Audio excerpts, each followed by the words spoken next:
بسم اللہ الرحمن الرحیم۔ دوستو، کرونا وائرس کی احتیاطی تدابیر کب تک رہیں گی اور کرونا وائرس کا خاتمہ کب ہوگا؟ دوستو، ویڈیو شروع کرنے سے پہلے اگر آپ نے ہمارا چینل سبسکرائب نہیں کیا تو ہمارا چینل سبسکرائب کیجئے گا اور بیل کا بٹن ضرور دبائیے گا۔ سعودی وزیر صحت ڈاکٹر توفیق ربیہ نے کہا ہے کہ نئے کرونا وائرس سے بچاؤ کے لیے کی جانے والی احتیاطی تدابیر کب ختم ہوگی، اس کی تاریخ ابھی تک متعین تو نہیں کی جا سکتی۔ کسی تاریخ کا تعین ابھی فی الحال کرنا بے حد مشکل کام ہے۔ کرونا وائرس سے متعلق احتیاطی تدابیر کا مسلسل ہم جائزہ لے رہے ہیں۔ جب ان کی ضرورت ختم ہوگی پہلی ہی فرصت میں انہیں اٹھائے جانے کا اعلان کر دیا جائے گا۔ سعودی وزیر صحت نے پریس کانفرنس میں یہ بھی بتایا ہے کہ کرونا وائرس اب ایک عالمی وبا بن چکا ہے۔ اس کا خاتمہ کب ہوگا، اس سلسلے میں توقعات سے کام نہیں لیا جا سکتا۔ ہمارا خیال ہے کہ یہ وائرس ان ممالک میں زیادہ پھیل رہا ہے جہاں اس سے بچاؤ کی تدابیر نہیں کی گئی۔ الربیہ نے یہ بھی کہا ہے کہ کرونا وائرس کی نگران کمیٹی احتیاطی تدابیر کا انتہائی پابندی سے جائزہ لے رہی ہے۔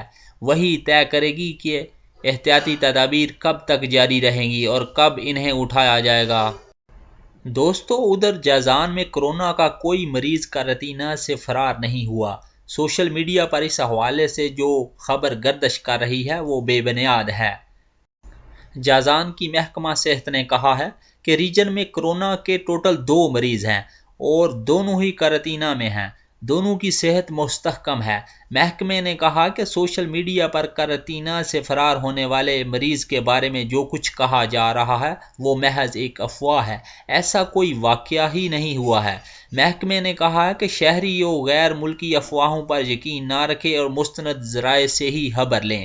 دوسری طرف الباحہ محکمہ صحت نے کہا ہے کہ ریجن میں کرونا کے مریض کے حوالے سے سوشل میڈیا پر افواہ پھیلائی جا رہی ہے جس میں کہا گیا ہے کہ مریض قرنطینہ کی پابندی نہیں کر رہا اور آزادانہ طریقے سے میل جول جاری رکھے ہوئے ہے۔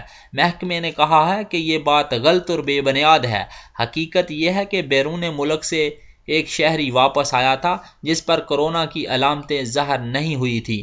محکمے نے بتایا ہے کہ وزارت کے ضوابط کے مطابق شہری کو گھر میں ہی محدود رہنے کی ہدایت کی گئی تھی جس کی وہ پابندی کرتا رہا ہے۔ محکمے نے کہا ہے کہ کل جمعہ کو لیبارٹری ٹیسٹ سے تصدیق ہوئی تھی کہ وہ کرونا وائرس کا حامل ہے۔ تصدیق ہونے پر اسے فوراً کنگ فہد ہسپتال کے قرنطینہ سینٹر میں منتقل کر دیا گیا ہے۔ مسجد الاحرام اور مسجد نبوی کی جنرل پریزیڈنسی نے زائرین کو کرونا وائرس سے متعلق آگاہی فراہم کرنے کا خصوصی بندوبست کیا ہوا ہے۔ اردو سمیت 5 زبانوں میں آگاہی لٹریچر زائرین کو پیش کیا جا رہا ہے۔ انگریزی، اردو، فارسی، ملاوی اور فرانسیسی زبانوں میں کرونا وائرس سے متعلق لٹریچر تقسیم کیا جا رہا ہے۔ جنرل پریزیڈنسی کے ماتحت ترجمہ و لسانیات کے ادارے کے ڈائریکٹر جنرل انجینئر وسام مقادمی نے ایس پی اے کو بتایا ہے کہ ہمارا ادارہ غیر عربوں کو خانہ کعبہ کی طرف سے دعوت و تبلیغ کے مرکز کا کام کر رہا ہے۔ ہم نے اپنے جملہ وسائل زائرین میں دینی و سماجی شہری آگاہی کے لیے وقف کر رکھے ہیں۔ انجینئر وسام مقادمی نے مزید کہا ہے کہ ادارے کے اہلکار کرونا وائرس سمیت تمام متعدی امراض اور وباؤں سے زائرین کو بچانے کے سلسلے میں آگاہی پروگرام جاری رکھے ہوئے ہیں۔ دوستو، میری ویڈیو اگر پسند آئے تو اپنی رائے کا ضرور اظہار کیجیے گا۔ شکریہ۔ السلام علیکم ورحمۃ اللہ وبرکاتہ۔ فی امان اللہ۔